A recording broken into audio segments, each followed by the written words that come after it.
할렐루야, 주님 안에서 평안하셨습니까? 날씨가 뉴욕은 엄청 덥습니다. 오늘도 나사렛 사람들의 아침을 함께 하시는 모든 애청자 여러분들을 주님의 이름으로 사랑하고 축복합니다. 저는 뉴욕에서 목회를 하고 있는 나사렛 중앙교회의 김충근 목사라고 합니다. 오늘 하나님께서 주신 말씀은 예레미야 20장 말씀인데 20장 가운데서 7절에서 9절까지 말씀을 한번 봉독하도록 하겠습니다.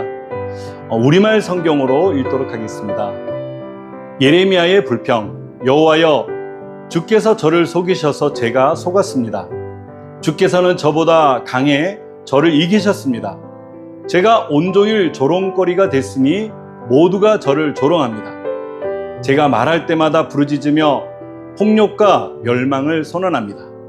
그리하여 여호와의 말씀으로 인해 제가 온종일 모욕과 비난을 받습니다. 아멘. 오늘 예레미야 선지자를 통해서 하는 이야기는 많은 사람들에게 하나님의 말씀을 대언했는데 대언한 결과 그가 고통을 받았다는 그런 내용을 통해서 이야기가 전개됩니다. 많은 사람들은요, 하나님의 음성을 듣기보다는 본인들이 원하는 음성을 잘 듣기 원합니다. 사역자들도 때로는 그런 부분이 있어요, 그죠? 어느 목사님이 말씀을 잘 준비하고 열정적으로 말씀을 증거한 다음에 그 다음에 오늘 내려오면서 성도님들 제 오늘 설교가 어땠습니까? 이렇게 한번 물어봤대요. 그러니까 어떤 한 명이 목사님 딱 두 가지가 저한테는 다가왔습니다.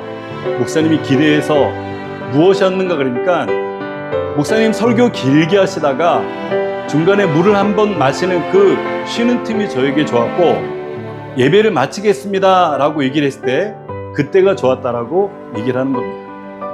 목사님 얼굴이 붉어지고 당황해서 어쩔 줄을 몰랐다고 하는 거죠. 목사님이 듣기를 원했던 것은 은혜 받았습니다. 놀라운 인사이트가 있었습니다.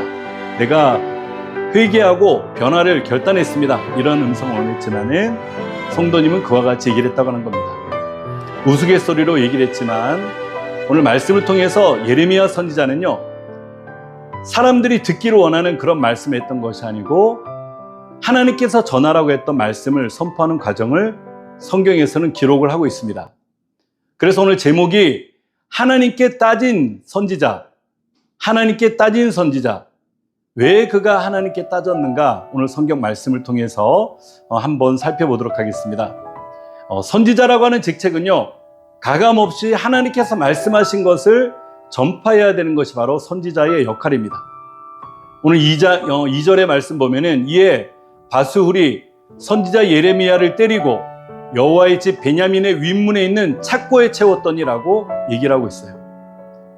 하나님의 말씀을 강력하게 전파하며 이 예레미야가 이스라엘의 멸망을 놓고 간절히 선포했던 하나님의 그 놀라운 음성 뒤에 바스훌이라고 하는 사람이 예레미야를 때리고 여호와의 집 윗문에 있는 착고에 채웠다라고 얘기를 하고 있는 거예요. 열심히 말씀을 전했습니다.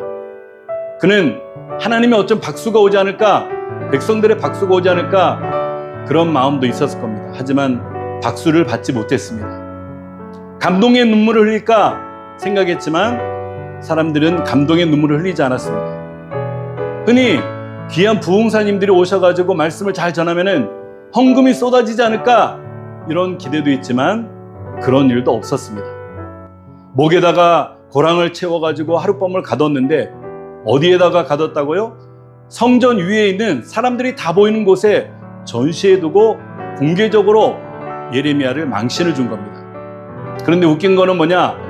바술이라고 하는 사람이 나쁜 사람이 아니었다고 하는 거예요. 그는 성전의 총감독이었습니다. 하나님의 집을 지키는 사람이었고 그 사람이 그냥 대제사장 다음으로 어쩌면 동등하게 여러분 가장 높은 자리에 있는 거룩한 하나님의 종인데 그런데 하나님의 선지자를 때렸다고 하는 겁니다. 한마디로 예레미야는 맞았고 바술은 팼고 이렇게 얘기를 하는 겁니다. 여러분 불편한 말을 들었을 때 그거를 통해서 하나님의 음성으로 듣기보다는 예레미야가 사람을 겁준다라고 생각해가지고 많은 여론을 만들어가지고 예레미야를 때리기 시작했던 겁니다.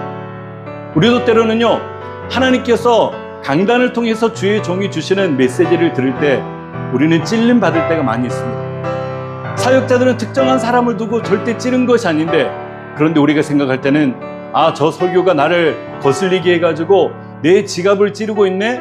아니면은 내 현재의 관계를 찌르고 있네? 오히려 설교자를 책망하는 그런 경우가 있다고 하는 겁니다.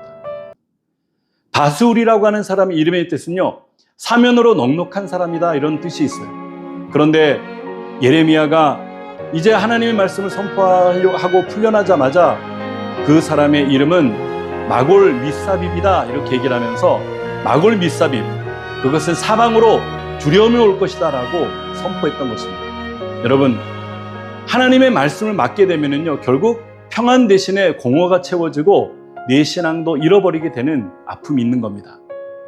오늘 시컷 두들겨 맞고 또 착고에 채워가지고 많은 사람들에게 민망한 짓을 당한 다음에 그 다음에 그는 너무나도 속상했을 거예요.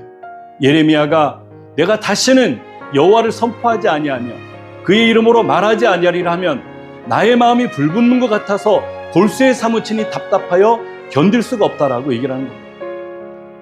그래, 이제 진짜 안 한다, 다시는 하나님 이야기 안 꺼낸다, 다시는 말하지 않겠다, 다시는 전도하지 않겠다, 이렇게 말하지만은 내가 선포하지 아니하면 나의 마음이 불붙는 것 같아서 골수에 사무치니 답답하여 견딜 수 없다라고 얘기를 하는 겁니다. 왜 그럴까요? 바로 내 마음에 하나님의 성령의 불의 역사가 나타나기 마련인 것입니다.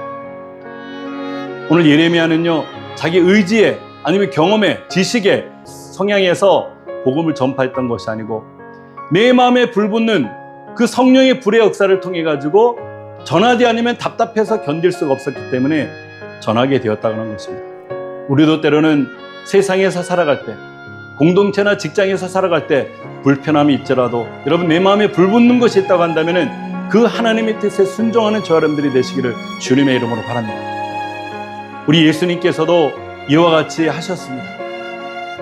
나의 하나님 어찌하여 나를 버리셨나이까? 그렇게 간절히 어려운 길을 부르신 것에 대해서 말씀하셨지만은 기꺼이 십자가에서 순종의 길을 걸으셨습니다.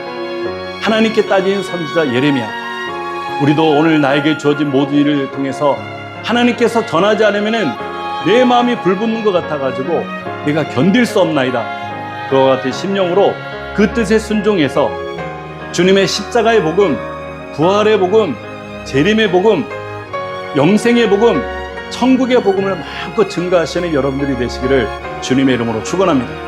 답답한 일이 있으면은요, 주께 나오시길 바랍니다. 하나님 앞에 따지시면은요, 따지는 것도 하나님 앞에 나오셔서 따지시면은 그것은 기도가 되는 겁니다. 결론적으로 주님의 일을 감당했던 예레미야 선지자처럼 우리도 마음에 불붙는 성령의 놀라운 역사가 여러분들의 삶 속에 넘쳐나게 되시기를 주님의 이름으로 축원합니다. 아멘. 아멘. 할렐루야. 승리하세요.